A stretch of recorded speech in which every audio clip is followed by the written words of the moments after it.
বড় বড় প্রকল্প বারবার সংশোধন এবং খরচ বাড়ার কারণ খতিয়ে দেখা হবে বলে জানিয়েছেন নতুন পরিকল্পনা উপদেষ্টা ডক্টর ওয়াহিদ উদ্দিন মাহমুদ। সকালে রাজধানীর শেরেবাংলা নগরের এনইসি সম্মেলন কক্ষে পরিকল্পনা কমিশনের কর্মকর্তাদের সঙ্গে মতবিনিময় সভায় তিনি কথা বলেন।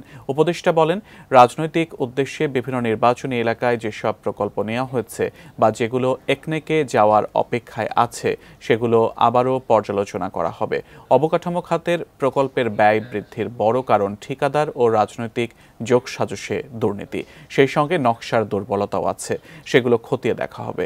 পরিকল্পনা উপদেষ্টা বলেন, জিডিপি বাড়ানোর চেয়ে কর্মসংস্থান বাড়ানোকে গুরুত্ব দিতে হবে। আগে বিদেশি ঋণের দায়, অর্থনৈতিক সুবিধা বিবেচনা না করে অনেক বড় প্রকল্প করা হয়েছে বলে জানান তিনি।